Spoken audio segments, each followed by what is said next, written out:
नमस्कार. आजचा आपला विषय आहे भरत. म्हणजे रामायणानंतर मुख्य चरित्र येतं ते भरताचं. रामानंतर आहे भरताचं चरित्र.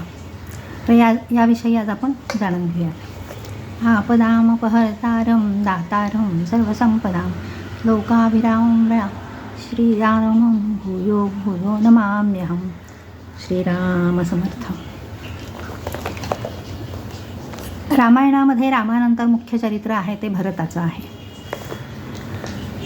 कारण लक्ष्मण ही रामाची सावली आहे आणि खरोखर म्हणजे लक्ष्मणाने शेवटपर्यंत रामाला साथ दिली, म्हणून ती सावली हा शब्द त्यांनी वापरला. लक्ष्मणाला स्वतःचं वेगळे अस्तित्व नव्हते, कारण राम जेव्हा काही सांगतील तेव्हा त्यांच्या आदेशाप्रमाणे सर्व काही लक्ष्मण करत होता. त्याने आपले असामान्य व्यक्तिमत्व संपूर्ण रामामध्येच विलीन केले होते. म्हणजे बघा ना, की काही शब्द सांगितलं असेल, काही सांगितलं असेल तरी रामाचं ऐकायचं, म्हणजे एकरूपच झाले होते, विलीन झाले होते. राम लहान भावासाठी राज्य सोडून वनात गेला, परंतु रामापेक्षाही भरताचा मोठा त्याग आहे. तर तो कसा आहे ते आपण बघूया. तर राज्यगादी प्राप्त होऊनही रामासाठी भरताने त्याग केला. जणू काही दोन भावामध्ये त्याग व निर्लोभता यांची शर्यत लागली होती. अशा तऱ्हेची शर्यत फक्त रामायणातच आपल्याला बघायला मिळते. म्हणजे राज्य जरी मिळालं असेल तरी राम वनामध्ये गेले आणि रामानंतर मग भरताने ते राज्य सांभाळले. पण ते कसे सांभाळले त्या भरताच्या चरित्रामधून आपल्याला दिसून येते. जगात राज्याकरिता आपापसात आत्ता सध्या तरी कलह पाहायला मिळतात, परंतु इथे एक म्हणतो की तू घे आणि दुसरा म्हणतो छे तू घे. भांडणातही किती दिव्यता असते. म्हणजे दोघांचंही आपापसामध्ये एकच चाललं की आता तू राज्य घे आणि तू सांभाळ. तर भरत म्हणतो की नाही नाही, मी नाही घेणार, छे तू घे आता. म्हणजे या भांडणामध्ये सुद्धा त्यांनी दिव्यता सांगितली. म्हणजे पहा ना, चारित्र्यनिष्ठता, कुलाभिमान, कर्तव्यनिष्ठता हे 3 गुण होते ते भरताच्या जीवनामध्ये आहेत. भरत आजोळहून परत आल्यावर बाबा गेल्याची बातमी समजते. मग कैकेयीला जाऊन विचारले आई, बाबा जायच्या वेळेस कोण कोण होते इथे, जवळ कोण होतं? तेव्हा ती उत्तर देते, बाबा गेले तेव्हा राम राम म्हणत होते, ते गेले. या उत्तरावरून त्याला समजते की त्यावेळी राम, लक्ष्मण, सीता वहिनी जवळ नव्हते. म्हणजे तेव्हासुद्धा शब्द जरी सांगितला तरी त्याच्यावरून ओळखायचं की कुठल्या परिस्थितीमध्ये कोण कसे होते ते. पुढे कैकेयी त्याला सांगते की राम, लक्ष्मण आणि सीता यांना वनवासात पाठवण्यात आले आहे.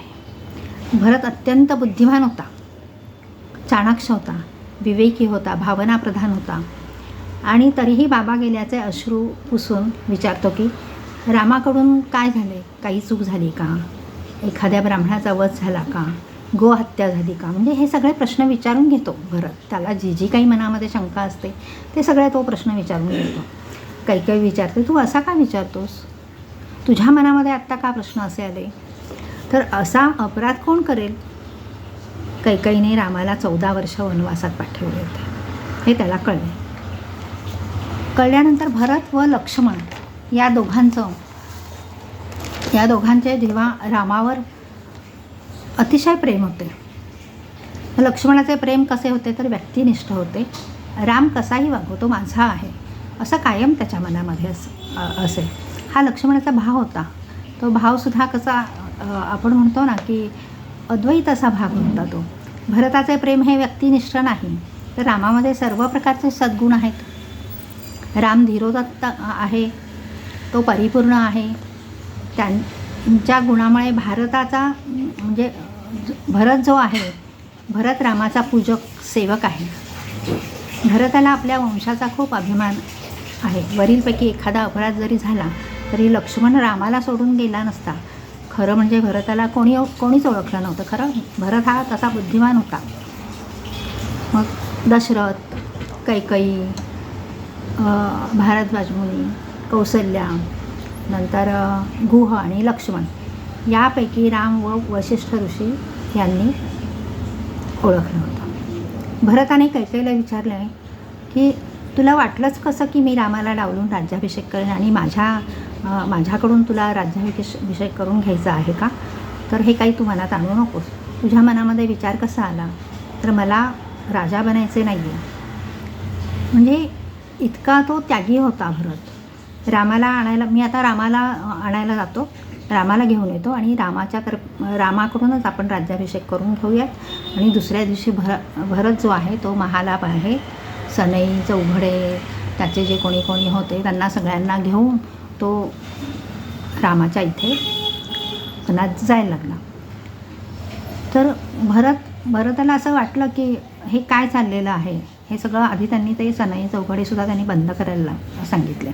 दुसऱ्या दिवशी राज्यसभेत गेल्यावर भरत म्हणतो, हे सिंहासन माझं नाही तर दादाचं आहे, त्यावर बसण्याचा अधिकार दादाचा आहे.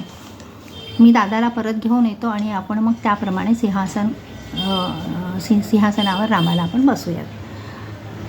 असं म्हटल्यानंतर भरतसुद्धा लढाईची तयारी केली, कारण भरत सैन्य घेऊन निघाला होता. तसं पाहायला गेलं तर भरताच्या मनात तसा भाव नव्हता की आपण आता सैन्य घेऊन युद्ध करावी, लढाई करावी म्हणून. मग रामाला बघितलं लांबून भरताने, तर रामाने काय केलं होतं की जटेला चीक लावून त्या जटा वाढवल्या होत्या. मग भरताने काय केलं तर भरद्वाजांनी ते आश्रमामध्ये सर्वांसाठी जेवणाची राहण्याची व्यवस्था केली होती. भरत मात्र तिथे झोपले नाही. म्हणजे राम जसा वागत होता तसा तो भरत वागत होता. राम झाडाखाली झोपले तर भरतसुद्धा झाडाखालीच झोपत होता आणि सीताराम सीताराम म्हणत बसला होता. त्याची ती विरक्ती पाहून भरद्वाज म्हणाले, भरता आयुष्यभर केलेल्या उपासनेचे फळ म्हणून रामसीतेचे तुला दर्शन झाले. भगवंताच्या दर्शनाचे फळ म्हणून आज तुझ्यासारख्या भक्ताचं दर्शन झालं. म्हणजे भरद्वाज ऋषीसुद्धा म्हणतात की मलासुद्धा तुझ्या भक्ताचं म्हणजे तुझ्यासारख्या भक्ताचं मला दर्शन झालं. अशी ही चर्चा होते. आणि मग भरत जातो. भरत गेल्यानंतर तिथे लांबून लक्ष्मण बघतो की भरत आपल्याकडे येतो आहे म्हणून, आणि तो युद्ध करायलाच येतो आहे, आपल्याकडे सज्ज झालेला आहे. तर रामाच्या हे लक्षात आलं. तर राम भरताला म्हणतो की असं कसं तू म्हणतोस की तो खरोखरच आपल्याकडे युद्ध करायला किंवा लढायला आलेला आहे. तर नाही, तो लढायला नाही आलेला, तो मला न्यायला आलेला आहे, असं एक लक्ष्मणाला तो सांगतो. कारण हा एक युक्तिवाद असतो. कारण रामाने परत यावं असं भरताला नेहमी वाटत होतं. शेवटी असं झालं की 14 वर्ष भरताने राज्य केलं आणि रामाला जेव्हा भरत भेटायला गेले होते तेव्हा रामाने काय केलं तर आपल्या पादुका भरताला दिल्या. आणि त्या भरताला पादुका दिल्यानंतर भरताने असं सांगितलं, भरताने त्या पादुका घेऊन 14 वर्ष त्या 14 वर्ष पादुकांची सेवा केली, राज्य सांभाळलं. आणि कैकेयी मातेला भरता म्हणजे राम सांगतो की कैकेयी मातेला तू कुठलाही अपशब्द, म्हणजे इतकं होऊनसुद्धा राम म्हणतो की म्हणजे हा सद्गुण किती मोठा आहे बघा, की तू कैकेयी मातेला कुठलाही अपशब्द वगैरे बोलायचा नाही, त्यांना दुखवायचं नाही, मी अयोध्येला येस तोपर्यंत. आणि मग भरत काय करतो तर नंदीग्राम येथे झोपडी बांधून वल्कले वगैरे नेसून राहू लागतो. नित्यनियमात त्या पादुकांच्या पूजा करणे, अशी ही मनोभावे भक्तीची सेवा त्यांनी केली. मग भरताचे चरित्र महान आहे. तसा विचार केला तर एवढा मोठा त्याग करून भरताने एक प्रेम समाजामध्ये सुद्धा किंवा त्यांच्या लोकांमध्ये प्रेम भावना प्रधान, करुणा प्रधान असे भरत व लक्ष्मण हे दोघंही परमभक्त हे रामाचे होतेच. एकाला म्हणजे असं हे भरताच्या चरित्रामध्ये त्यांनी सांगितलं. तर म्हणजे कसं की एकाला वियोगाचे भरताने काय केलं तर ईश्वरापासून दूर राहून निष्ठेने काम केलं. मग 14 वर्ष नंदीग्रामात राहून इदम न मम या वृत्तीने ते जगले. हे माझं काहीच नाही आहे, मी हे सगळं रामासाठी करतो, इतका मोठा त्याग भरताने केला. आहे ती तुके देवाचे ऐसे वर्तणे निश्चयाचे, मूळ तुटे उद्वेगाचे येणे रीती. असं म्हणजे आहे, जे काही आहे ते सगळं देवाचंच आहे. म्हणजे इतका मोठा तो त्याग या ओळीतून आपल्याला दिसून येतो. भरताचा आदर्श जीवनात कायम ठेवला पाहिजे. कारण भरताने काय केलं तर निष्काम होऊन ईश्वरी कार्यामध्ये अंतःकरणाने सेवा केली. आणि जीवनभर आपल्याला सुद्धा भरताकडून काही खूप शिकण्यासारखं आहे. तसं आता भारतात 3 भरतांची उपासना होते. 3 भरत तर ते कसे तर रामायणामधील एक भरत आहेत, नंतर महाभारतातील भरत म्हणजे दुष्यंताचा मुलगा आहे. अत्यंत शूर, लहानपणी तो सिंहाचे दात मोजायला निघाला होता तो भरत, ज्यामुळे आपल्या देशाचे नाव भारत पडले. आणि भागवतातील जडभरत म्हणून आहे, तो अत्यंत विद्वान आणि राजश्री असा होता. त्या भरतामुळे रामायणाला शोभा आली आणि भरत केवळ रामायणातील जगातील संपूर्ण संस्कृतीचा दागिना आहे. वाल्मिकींनी हा आदर्श पुढच्या संस्कृती पूजकांसमोर ठेवला आहे. अशा या बुद्धिमान, कर्तृत्ववान, शक्तिवान, गुणवान भरताला माझा नमस्कार. भरताचं चरित्र खूप मोठं आहे, परंतु त्यांचे सद्गुण कसे आहेत, त्यांनी कसा त्याग केला, 14 वर्ष राम वनवासात गेल्यानंतर राज्य कसं सांभाळलं, जनतेला कशा पद्धतीने हाताळलं आणि सगळ्यांना प्रेमाने काही गोष्टी समजून सांगायच्या त्या सांगितल्या. परंतु राज्य हे खूपच छान भक्तिसेवा भक्तीने वगैरे असं केलेलं आहे. असा हा भरत सद्गुणांनी तर मोठा होताच, पण त्यागानेही तो मोठा झाला. राज्य तर खूपच छान सांभाळलं, परंतु ते सर्व करतानासुद्धा त्याचा भक्तिभाव आणि सेवा ही खूप निष्काम कर्मयोग म्हणायला काही हरकत नाही आहे आणि आहेच. असे हे सद्गुणांनी युक्त असे भरत, आज मी त्यांच्याविषयी भरत चरित्रामधलं थोडक्यात सांगण्याचा मी प्रयत्न केला. नमस्कार.